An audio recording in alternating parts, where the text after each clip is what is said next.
Welcome to Full Prefrontal, the show that exposes the mysteries of executive functions. This show is a collection of conversations about the role of the prefrontal cortex, which impacts your focus, planning, problem-solving, emotional balance, and independence. These conversations will introduce mental tools that will empower you to shift your mindset for a successful life. And now, here's your host, Sucheta Kamath. Welcome to Full Prefrontal. Today, it's going to be a great day, right, Todd? Yes, it's going to be a great conversation. I've been looking forward to this one very, very much so. Yes. Before we bring in our guest, I was thinking I am on WhatsApp group chat with my classmates from kindergarten to 12th grade. And in preparation for this talk, I texted them and I say, hey, do you remember any learning experience or your favorite moment where you loved your teacher or what she did or he did for you? And it was interesting to see 20 classmates, 20 different perspectives. And one just stood out, which actually spoke to my heart as well, was we used to have this Hindi teacher. She was a second language teacher and she had a beautiful voice and she would sing every poem to a very unique Hindi movie song tune. So before she even would begin her class, she would sing the original song of the movie. I mean, we are all movie buffs. This is pre-internet and pre-multi-channel TV. So people may not know what that life was. But and I remember simply associating her singing from the movie. It triggered my memory about the movie and the song she sang, the new poetry we were learning, just made deep emotional connection. So today's guest has spent her career. She's very young, so she's got a long ways to go. And to answer this question, why students like me interpreted this learning experience in such a personal and emotional way. So it's my great pleasure to introduce our guest. Her name is Helen Immordino-Yang. She's a professor of education, psychology, and neuroscience at the University of Southern California and the founding director of the USC Center for Affective Neuroscience Development, Learning, and Education. She studies psychological and neurobiological development of emotions and self-awareness and connections to social, cognitive, and moral development in educational settings. She is extremely accomplished and revered by everybody, including me. She has been a former urban public school, high school science teacher. She earned her doctorate from Harvard University, and then she continued with postdoctoral training in social affective neuroscience with Antonio Damasio, another my favorite neuroscientist, in 2008. And since then, she has made remarkable contributions to this overlapping fields, and she has received numerous awards, and she has written several articles, books, and conducted classes and for the community. So with great pleasure and honor, welcome to the podcast, Mary Helen. Thank you. It's wonderful to be here, Sucheta. So as a learner and a thinker, when did you discover your own capacity as a learner and thinker? When did you fully become aware that you need to do these things for yourself in order to meet the needs or the demands on your learning? That's an interesting question. I mean, I think I would say that doing the things for myself and becoming aware of the fact that I needed to are not the same, and they happened at different times.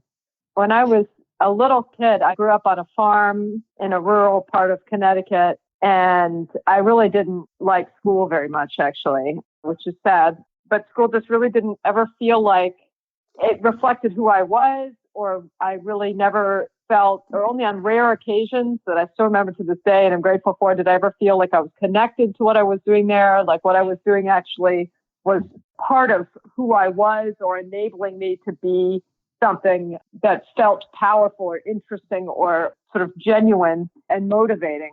I really struggled. I mean, I did well sometimes, but I never really felt like I enjoyed school very much. And the older I got, the less I enjoyed it. By the time I was in sixth grade, I just stopped going. Really? So, yeah, so awful for me to be there. It was just really, really bad. And there was a lot of other things going on in the school at that time. And yeah, so I stopped going.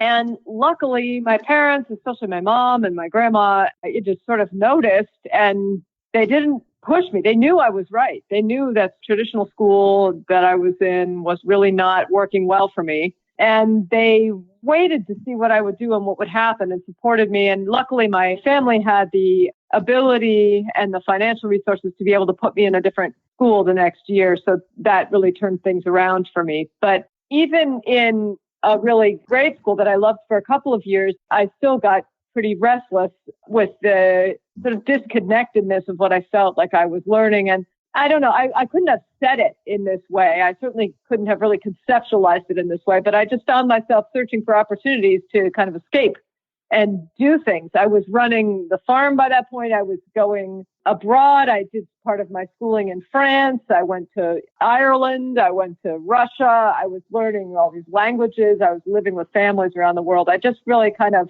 needed to get out and figure out what the world was about and do things. I wanted to do things and know people and learn about how people do things. Wow. I was very interested in, all kinds of traditional crafts and woodworking and boat building and the communities that spring up around these and how traditions are passed on and learned and all this kind of stuff.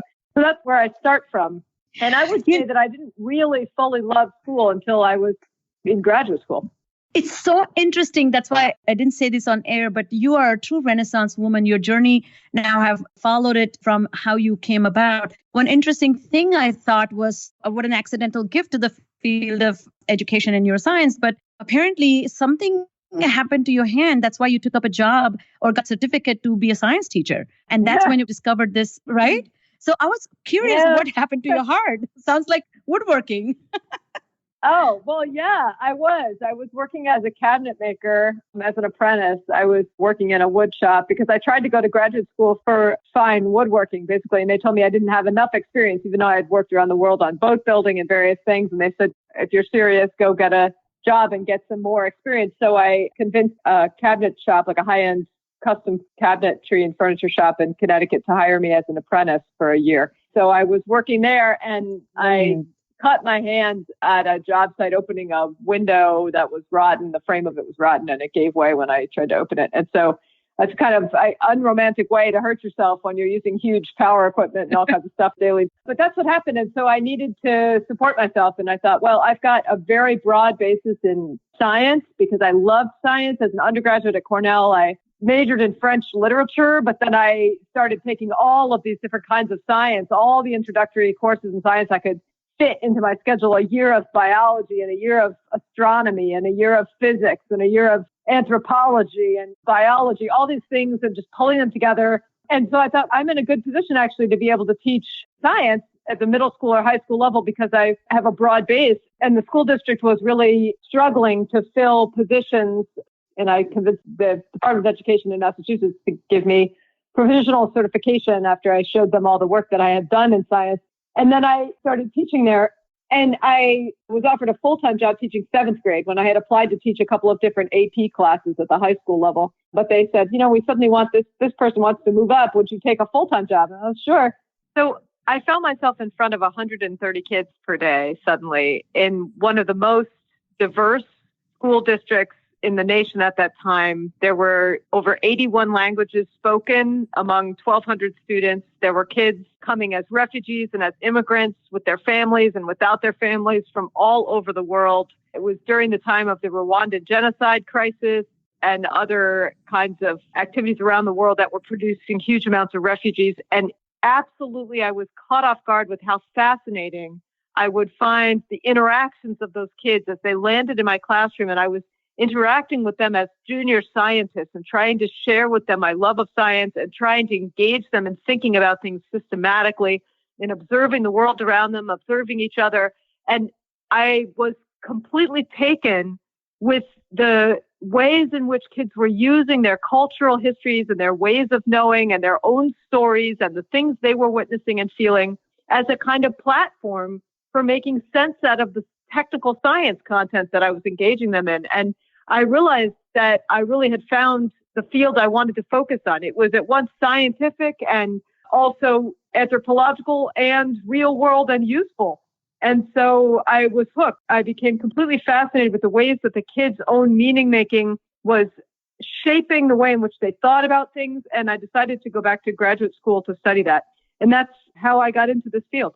Well, I love your personal journey. I think I would have never guessed that as a child you struggled or did not enjoy schooling because you look so curious and dynamic and ever so willing to challenge yourself. So I see now. Don't really usually value that. Exactly. Right? Don't value curiosity and willingness to be dynamic and challenge yourself. That's not often what they're about, unfortunately. And the second point you also made, which was beautiful, which is your mother and grandmother and your family understood you. They didn't push their agenda, or they didn't put the square peg in the circle and say, fit, fit, fit now, Right. you know? That Right. was really, really Yeah. passionate approach. So that brings Yeah. me to this basic question on which I am forming this discussion is, for centuries, culture and science has dismissed the value of emotions when it comes to thinking about intelligence, learning, and critical thinking. But you write that learning is dynamic, social, and context dependent because emotions are. And emotions form a critical piece of how, what, when, and why people think, remember, and learn. So tell us why we have been so wrong for so long, and how to incorporate these wonderful findings into constructing a meaningful learning experience for all students. Well, I think much of our approach to modern standardized schooling has come from a place of very different values and aims and philosophy, right? It comes out of a philosophical stance that rationality rules, and that rationality is distinct from emotional concerns, and that emotions mess up clear-headed thinking. And what is now abundantly clear from the work of Antonio Damasio, most notably, but then since then, many, many other people, a whole field has grown out of, to understand that human beings are not rational agents. And in fact, we operate in deeply cultural and context-dependent ways that reflect our own experiences of the world as we subjectively construct them. So the internal process of us interpreting and making a story out of what we witness is really the organization of our thinking. And what that means is that individual variability and the emotions that we have in different kinds of contexts and the ways in which we interpret things and experience them, and I mean that in a kind of agentic, verb-like manner, the way in which we build stories out of what happens is instrumental to our learning. And what that means is that real learning that ties into and informs the kinds of stories we can build, the ways in which we can analyze and understand things, and the tools that we bring to the world in order to change things to make them the way that we envision them, which is really what innovation and creativity and productivity and ethics are all about, that those are not merely given to you by institutions that provide you with an input of information and skills, but instead are really akin to narratives. They're stories that you construct, dispositions of mind that you build internally and that reflect and are enriched and are organized by the kinds of skills and experiences that you've had. And what we're finding now, strikingly, is that even in a longitudinal study, of a 5-year-long study of community adolescents from low SES backgrounds in Los Angeles, even above and beyond IQ and socioeconomic status, we can predict kids' brain development and how happy they'll be as young adults, how fulfilled, how satisfied with their lives, what kinds of values and beliefs, not what the beliefs and values are, but how firmly they hold them and how comfortable they feel with their own self and their own relationships. We can predict those by the ways that kids engage 5 years earlier with storytelling around interesting matters that they're thinking about. We talk to them about who they are, what they've witnessed in their communities, why they think crime, for example, happens in their communities. We talk to them about stories of young people from around the world, like Malala in Pakistan, and ask them how she makes them feel. We talk to them about what they're learning in school and why they think it's important or not, and which pieces they enjoy the most and why, how they think their schooling is contributing to their future as adults, a range of topics. And what we find is that the ways kids talk, their dispositions toward making sort of system level, broad meaning that transcends the concrete details of the current context and integrates those details into a bigger story about why and how.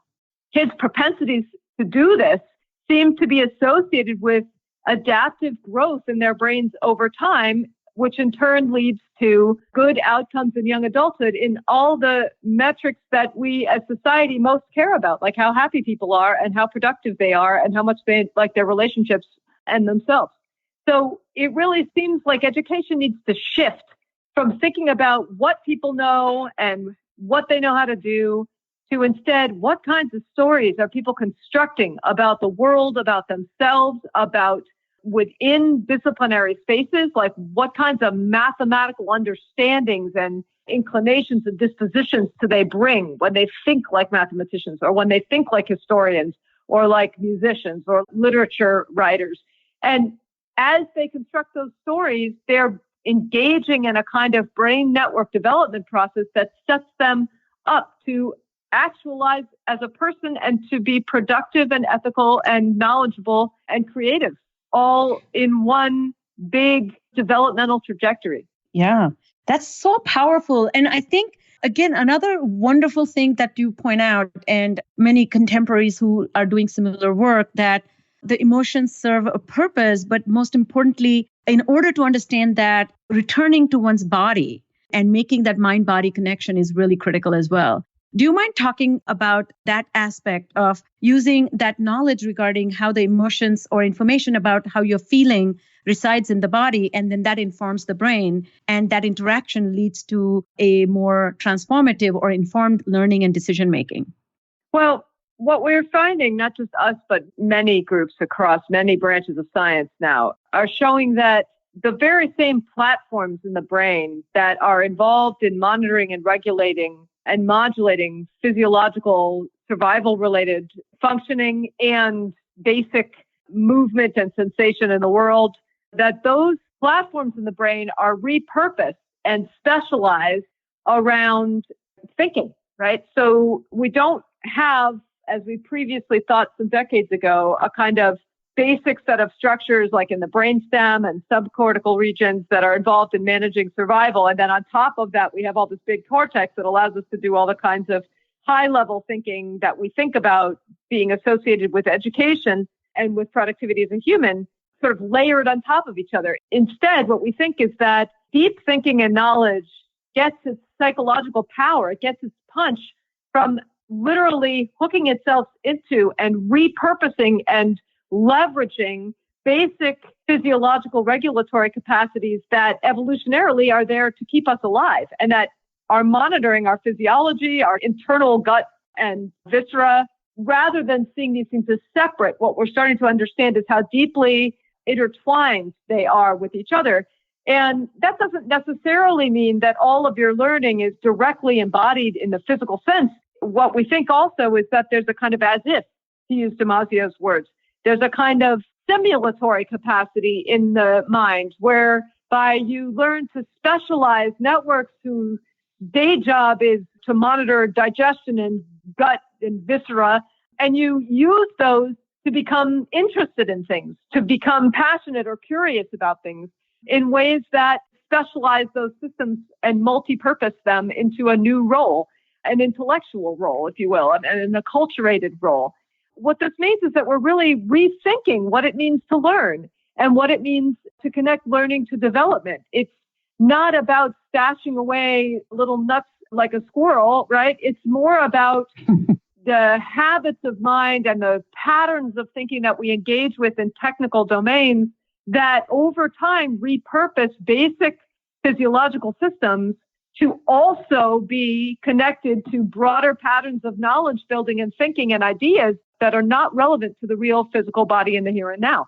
Yeah, that's so interesting. So I guess you were talking about this basic network, and there are three networks that you or people often refer to, right? Can you talk about the interconnectivity between these or interdependence of these three networks? So the executive control network, default mode network, and then the third was that the salient network. Can you just tie that for us to get all those three networks together, how they work? And one more question along the lines of adolescence or developing brain, how a brain is undergoing changes through experience, but there is definite trajectory of brain development associated with growth and development, but all kinds of changes that happen during adolescence. How should educators be aware of these systems and its interrelational dynamic nature as they consider educating kids?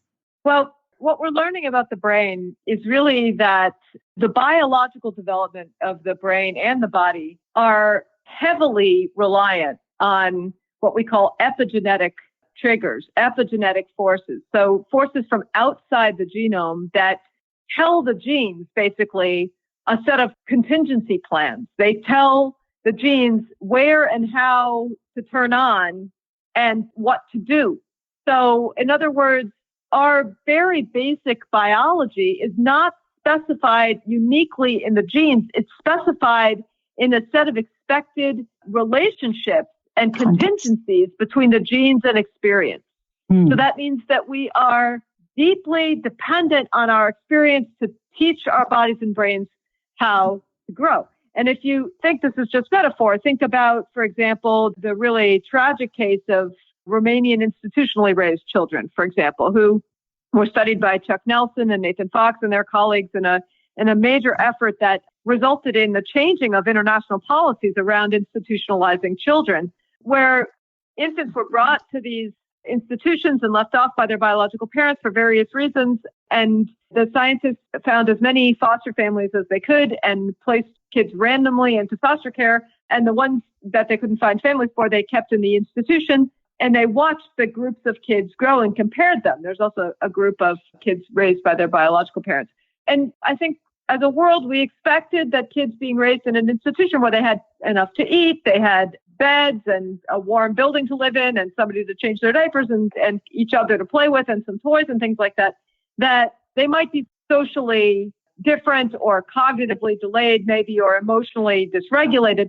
But what we've come to realize is that because the kids really only had a kind of rotating staff of caregivers who came through every 8 hours, right? And not a family that was constantly there invested in sort of teaching them over the long haul how to be a human, right? By loving them into that role, that what you get is 17-year-old kids who are 3 feet tall, whose brains are a third smaller than their peers in foster families.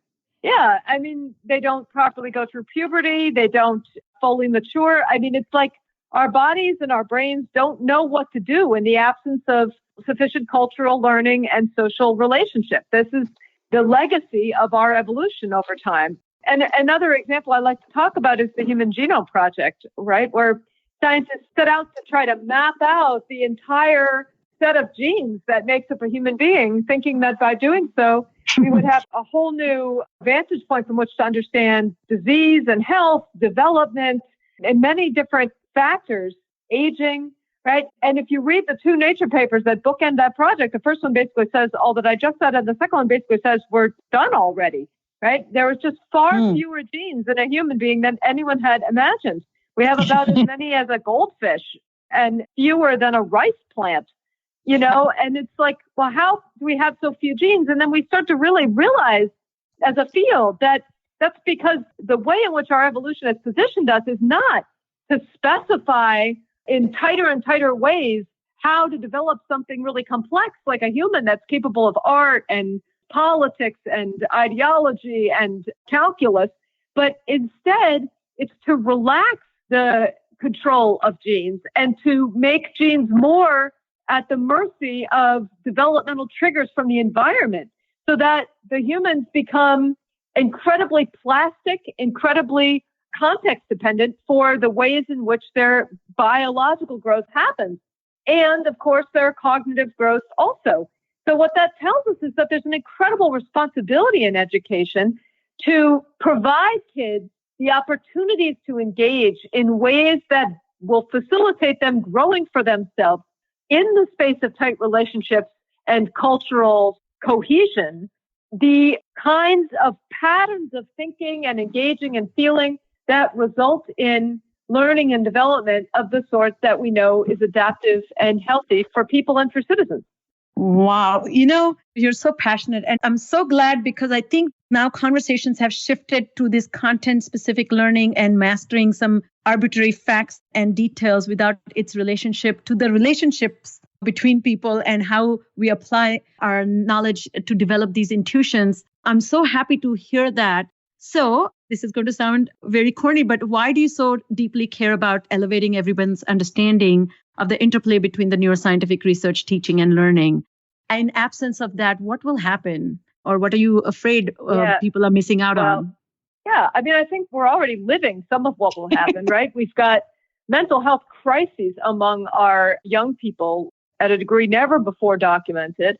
The California Healthy Kids Survey revealed last year that something like 20% across demographic lines of high school kids regularly contemplate the possibility of committing suicide, right? I mean, we are so really sad, in trouble yes. as a species.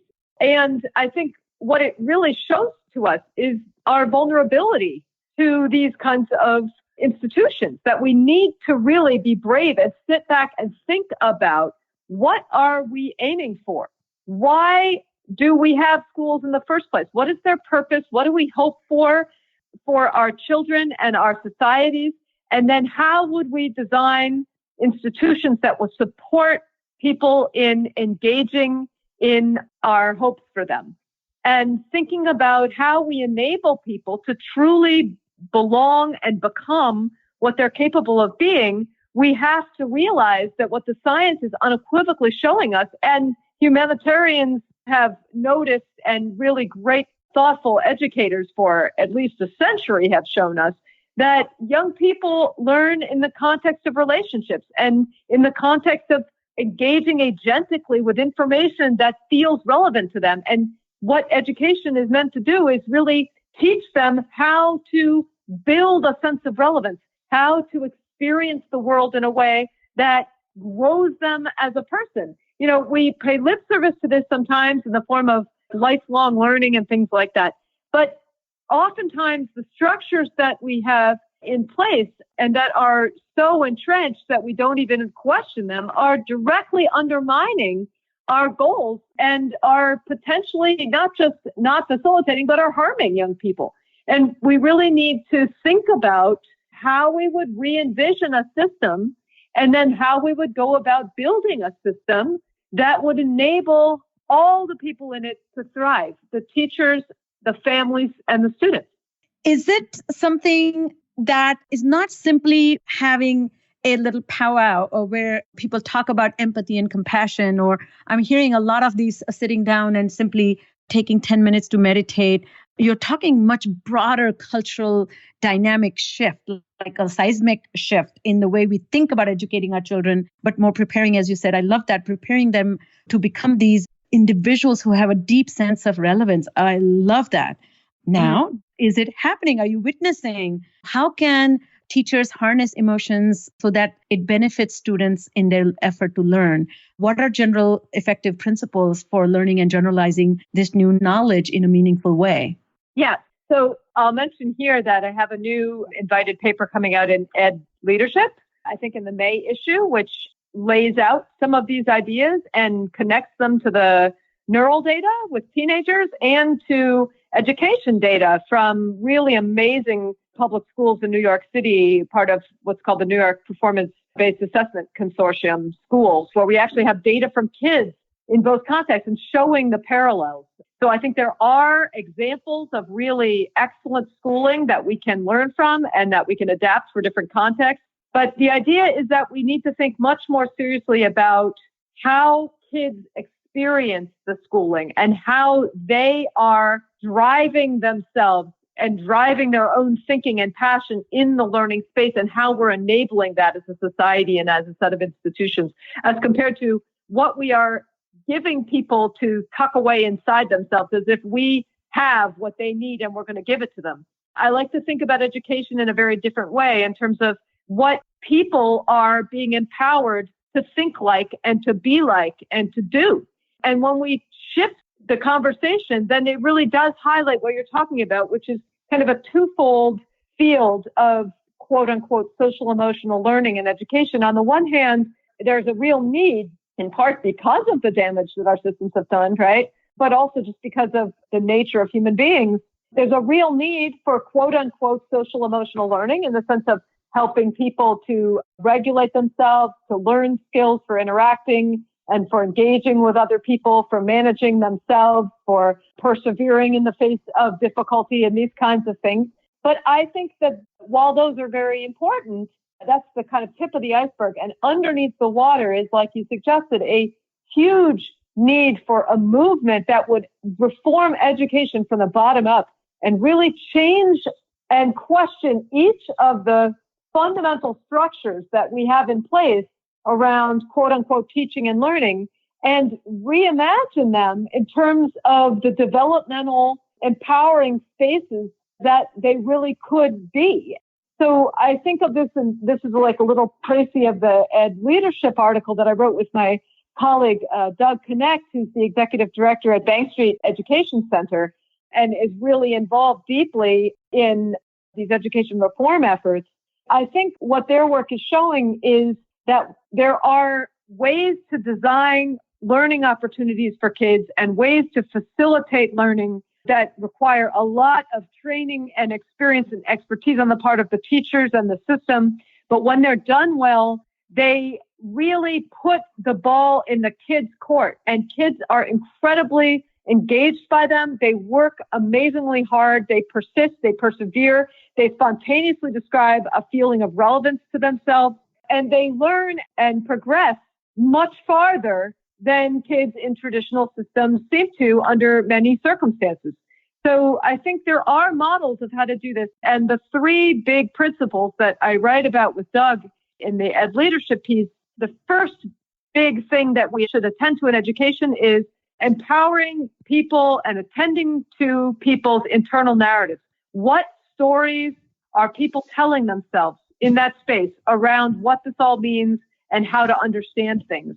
And then the second is, how do we provide opportunities and materials and entrees into information and resources and relationships that would facilitate young people and teachers, for that matter, re-envisioning their narratives and constructing ever more complex and disciplined and technically informed ways of thinking about various dimensions of the world and society and the disciplines in it, right? And then third, how do we provide the kinds of targeted and situated and differentiated supports and access to instruction for skills and access to information that people need to be able to flesh out and fully leverage the narratives that they can tell? So learning about the power of thinking mathematically for predicting things in the world and in the universe and in time. And then you need to come back and say, and so I need to learn these mathematical tools in order to really engage fully with the story I'm telling myself about how the world or the universe works. And so it drives from the story back to the need for the learning as compared to the other way around, which is so often how we do it now, where we start with the fractions and then we tell them, well, trust me, someday math is going to be relevant to your life. And kids can't get excited that way. Teachers don't understand it either. Oh my God, I want to go to that school or that learning system, or belong to that planet where this such delivery will happen. So if you were an advisor to the teachers of that 5th grade class or 6th grade class, what could they have done differently for you? Like maybe 3 things that comes to mind to get you back to care and find your place in that learning system, which was lost on you. Yeah. I would have thrived in the kind of system that the schools that we feature in the Ed Leadership article are about. Yes. Because they're very project focused, but in a real way. I mean, projects can be done in a sort of thin way or in a very deep way that really promotes kids becoming curious and interested in owning what they're doing and driving themselves forward.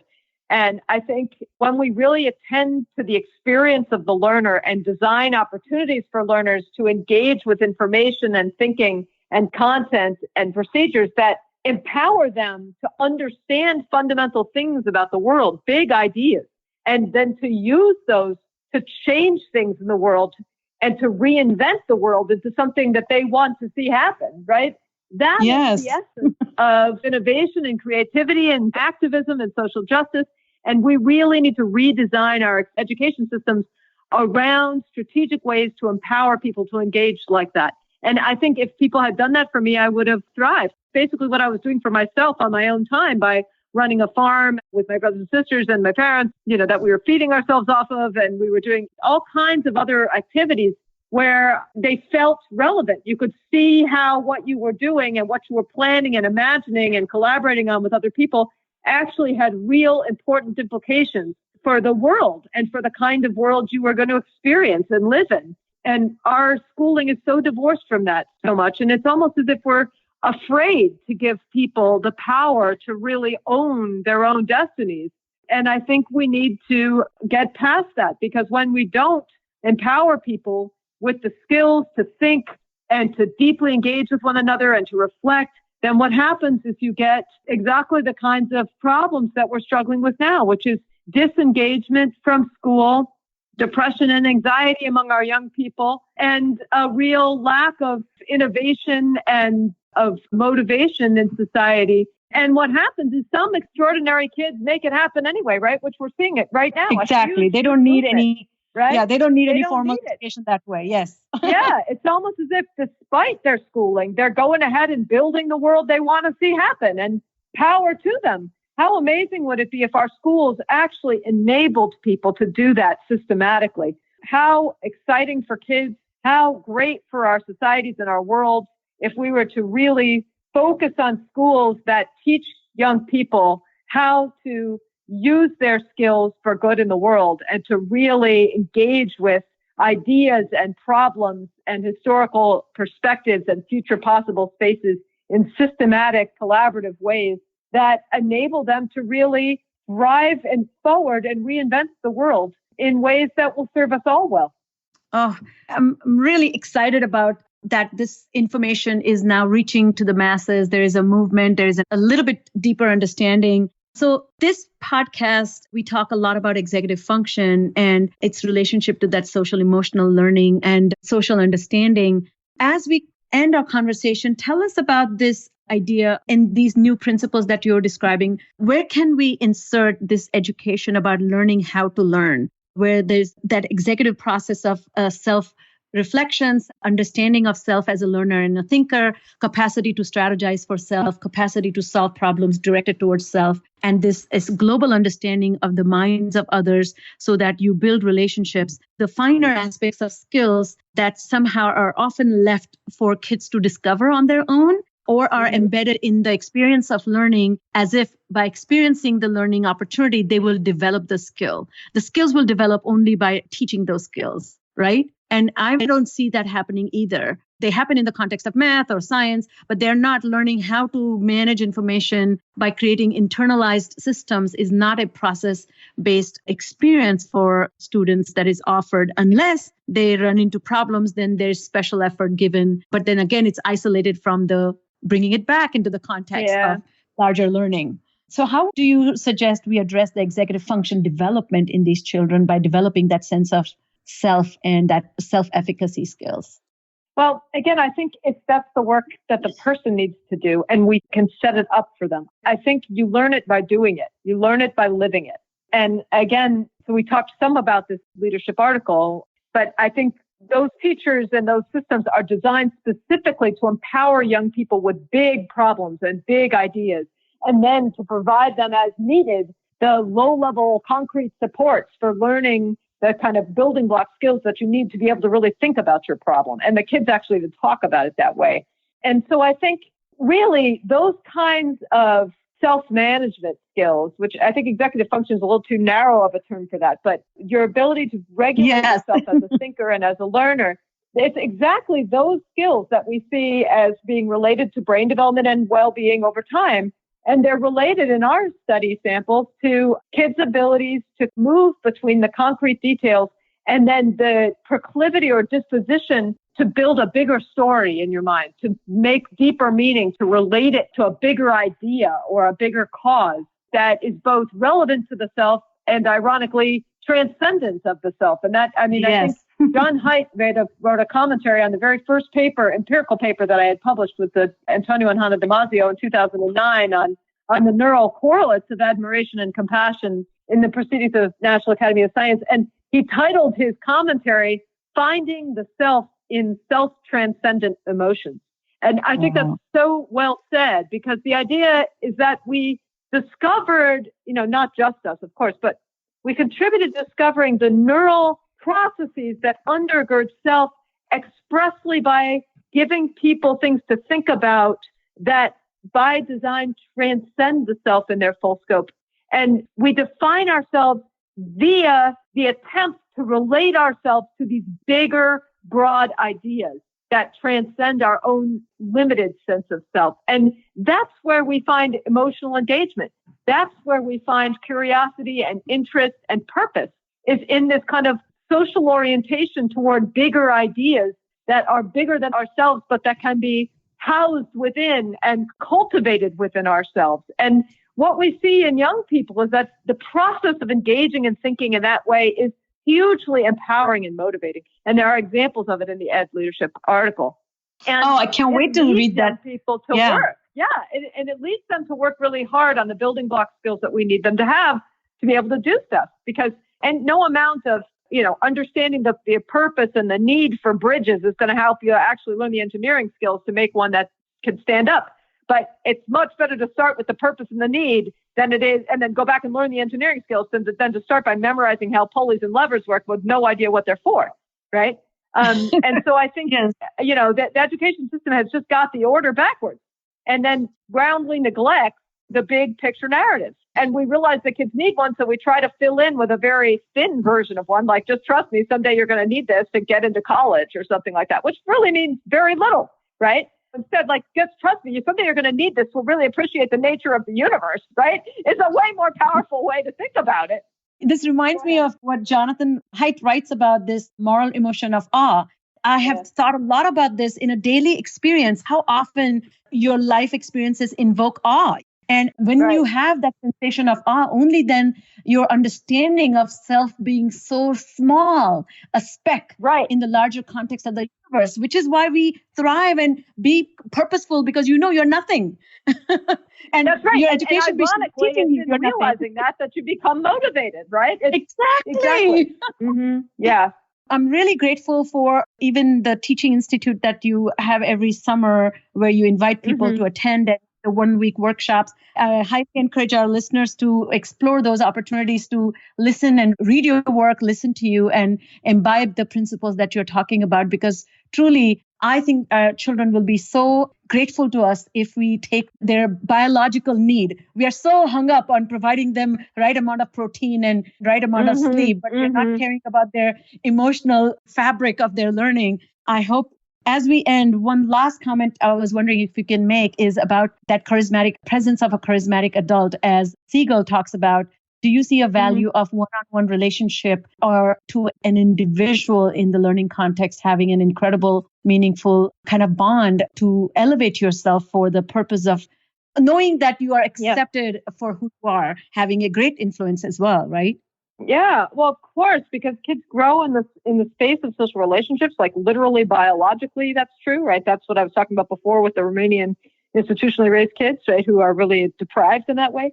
I think that it's because we feel safe to explore and to bounce off of or resonate with another human being's understanding of things that we get the opportunity to begin to build these modes of thinking within ourselves. We define ourselves in terms of broader things, right? Just like the sense of awe that you're talking about, kids define their sense of self in terms of other people, right? And so the loving and close and reliable, stable relationships with adults around a child provide those opportunities for kind of epigenetic triggers, if you will, that lead to both brain and social and emotional and cognitive growth and biological health. We grow in the space of relationships, and relationships are essential to the health and development of a child. And as adults, that's our role, is to reach out to young people and provide them the stability of our maturity as a kind of doorway into holding themselves together so that they can begin to think in these ways and come on board with what it means to be a full human. Well, the underline and bold is stability of our maturity. So here's to our stability and maturity. Mary Helen, thank you so much for being on the podcast. Let me just say a couple things really fast. The first is, you mentioned early on that I'm launching a center at the Center for Affective Neuroscience, Development, Learning, and Education, which spells CANDLE at USC. So as we can start to get more and more content up, please follow us. We'll have events and other kinds of information and papers available, and this podcast will be featured there. So we're at candle.usc.edu. So watch out for that. And thank you. And we will add that in our show notes and link several articles that you have published that are much easier for those who are not familiar with scientific literature. So thank you for translating the neuroscience, making it easy, and totally having a phenomenal influence on my own relationship to my work. So I deeply appreciate you taking the time to come on this podcast. Thank you so much. Thank you, Suchita. It's my pleasure. All right. It's all the time we have for today. If you know of someone who might benefit from listening to today's show, a teacher, principal, coach, parent, or student, we would be most grateful if you would kindly forward it directly to them. So on behalf of our host, Sucheta Kamath, today's guest, Mary Helen Immordino-Yang, and all of us at EXQ, thanks for listening, and we'll look forward to seeing you again right here next week. We'll see you then. Thank you for listening to Full Prefrontal, Exposing the Mysteries of Executive Functions. To contact our host, Sucheta Kamath, and learn more about her work on improving executive functions, visit her website at cerebralmatters.com. That's cerebralmatters.com. Tune in next week for the next informative episode of Full Prefrontal.